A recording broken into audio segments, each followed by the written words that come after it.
KWABONKA-JARINKA.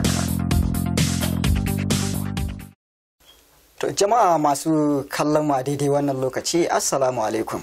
Barkamu da warhaka, barkamu da kasancewa da ku a cikin shirin KWABONKA-JARINKA tare da ni Sani Abdullah gasa.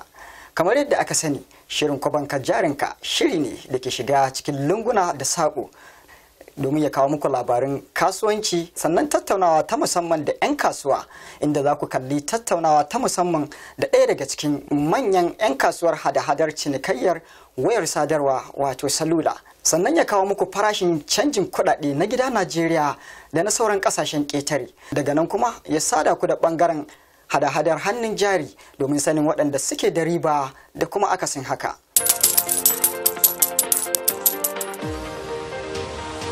KWABONKA-JARINKA. To a daidai wannan lokaci kuma shirin na KWABONKA-JARINKA ya yi kokari inda ya tattaki ya shiga cikin kasuwanni, ma'ana ɗaya daga cikin manyan kasuwannin da ake da su a nan cikin jihar Kaduna, inda ya tattauna da ɗaya daga cikin manyan 'yan kasuwar hada-hadan cinikayyar wayar sadarwa wato wayar SALULA. Ga kuma yadda tattaunawar ta kasance.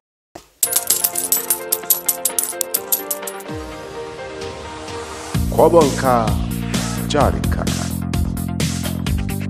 Masu kallon mu a daidai wannan lokaci muna ɗaya daga cikin manyan kasuwar da ake gudanar da hada-hadar cinikayyar wayar SALULA wato wayar da ake cewa a wayar ta kuma muna tare da ɗaya daga cikin manyan masu gudanar da waɗannan harkoki ko in ce gabatar da wannan kasuwanci na hada-hadar wayar SALULA, suna wanda yake da suna baban gida a kuma za mu ji cikakkun ko kuma in ce gamsasshen bayani da ya samu ta yadda suke gudanar da wannan hada-hadar ko kuma in ce cinikayya na hada-hadar wayar SALULA tun daga nan jihar Kaduna har ma zuwa sauran jihohin da ke da su a Najeriya da ƙasa baki ɗaya.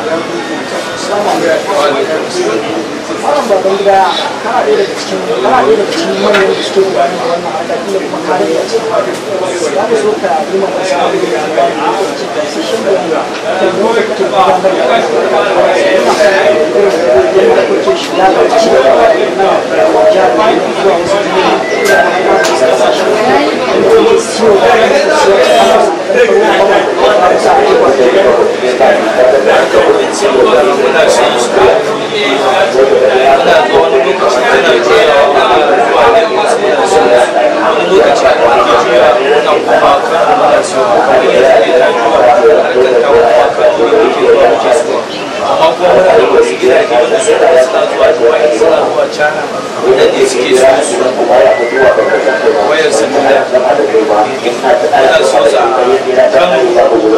Lagos,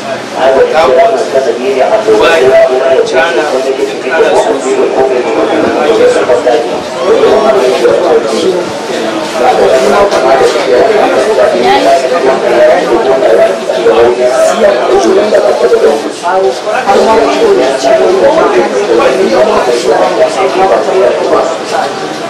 gaskiya ne muna zuwa muna siyo su, misali akalla yanzu kan misali muka je Lagos akalla dai ba mu siyo muna iya siyo kayan miliyan 5 haka zuwa miliyan 10 zo mu kawo su. na mun je Kano ma haka muna siyo haka, in ta juya ya danganci lokacin da ta juya. In ta juya Lagos nan ne muke da koyewa saboda kasan Lagos tana da nisa, akalla muna tafiya ne kamar sati 2 ko sati 1. Inda ciniki dai sati 1 ne, amma wani lokacin da ba ciniki da mu akalla muna yin sati.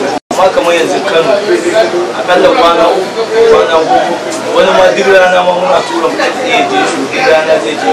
Bayan ma ba ma mutum ɗaya ba ma muna da direba wanda kullum shi sai ya je Kano. In kana da wasu kayan sababbi da za su ma sai wasu sababbin wayoyin SALULA sun fito sai mu tura shi sai ya je su mana sai ya kawo. Ina da direba da kullum shi aikin shi muna tura shi Kano ya je su da kawo.